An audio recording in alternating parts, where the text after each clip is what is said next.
On a 3 options quand on a une réforme qui remporte une adhésion contre soi. 1, tenter de l'expliquer. 2, passer en force. 3, retirer son texte. Tenter de l'expliquer, ils l'ont fait et refait. Et plus ils l'expliquent, plus les gens sont contre, en fait. C'est vrai, c'est vrai. Donc il y a un moment où il faut peut-être arrêter d'expliquer et sortir du déni et se rendre compte que en fait, les gens sont contre ce projet et le retirer. Et moi, ce qui m'inquiète, c'est que je trouve que l'intersyndical aujourd'hui et le mouvement général fait un peu un sans faute. On disait au début, il y aura personne, les gens sont résignés. On a vu un dégel des cœurs, résultat, une des plus grosses manifestations depuis 30 ans. Et qui va crescendo. Deuxièmement, on nous disait, attention, il va y avoir des violences. Il n'y a pas de violence. Ouais, c'est vrai. Donc, à un moment, c'est la responsabilité, là, je crois, du gouvernement, de ce gouvernement, d'arrêter de faire la sourde oreille. Parce que s'ils n'écoutent pas un mouvement populaire, massif, non violent, ils poussent les gens vers la violence. C'est eux qui seront responsables. Il ne faudra pas changer les rôles. Et ça me semble important. Et moi, je crois qu'aujourd'hui, je suis assez d'accord avec ce que vient de dire Yael, on a en face de nous des gens qui, ont un niveau d'empathie d'une huître. Un niveau d'écoute qui est quand même très très bas. Quand on a tous les syndicats face à soi, c'est quand même gravissime. Moi, je pense qu'aujourd'hui, la pédagogie, peut-être que c'est à nous de la faire vis-à-vis de ce gouvernement, qu'on devrait les envoyer soulever des personnes âgées, construire des murs, nettoyer les toilettes, décharger les camions. Et bien peut-être qu'ils comprendraient ce que c'est que la pénibilité du travail.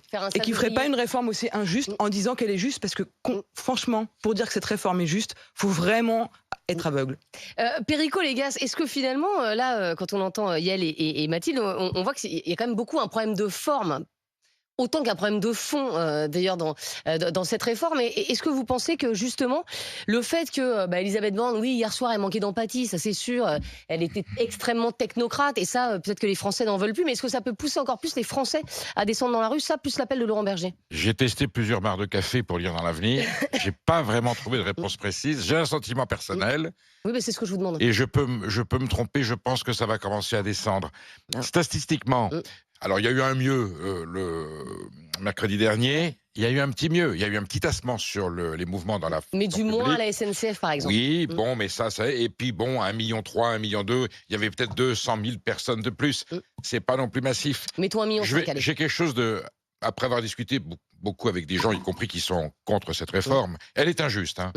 Elle est injuste, et rien que le dossier féminin est inacceptable. Bon, et il commence à y avoir aucun aménagement. Et il commence à y avoir des fissures dans la majorité. D'ailleurs, ils sont en train de resserrer les boulons, parce qu'il y a des députés qui commencent à dire, voilà, on n'a pas envie d'être associés à ça.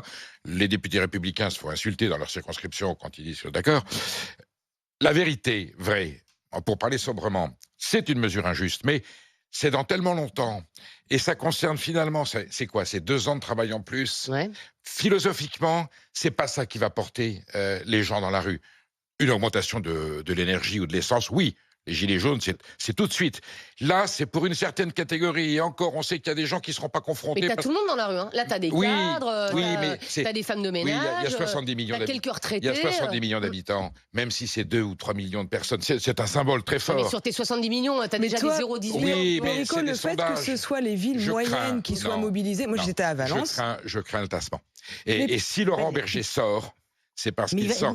Il sort pas du tout, hein. C'est pas du tout ce qu'il dit. Hein. Non, il appelle. Il appelle à ce qu'un mouvement soit amplifié. Jusqu'à présent, il a laissé Martinez aller en première. Là, il vient, lui, parce qu'ils ont besoin de redonner du souffle au mouvement, parce qu'ils savent qu'il y a un tassement. Je ne suis pas certaine que ce soit le symbolique. Moi, je pense que c'est pour apporter la preuve, justement, du front uni. Ouais, quand c'est la CFDT qui monte au front, ça veut dire que finalement, ça va être un peu plus mou. Eh bien, moi, je sens un tassement. Et je dis que la mobilisation le 7 février, elle sera ou égale, ou un tout petit peu plus, ou moindre.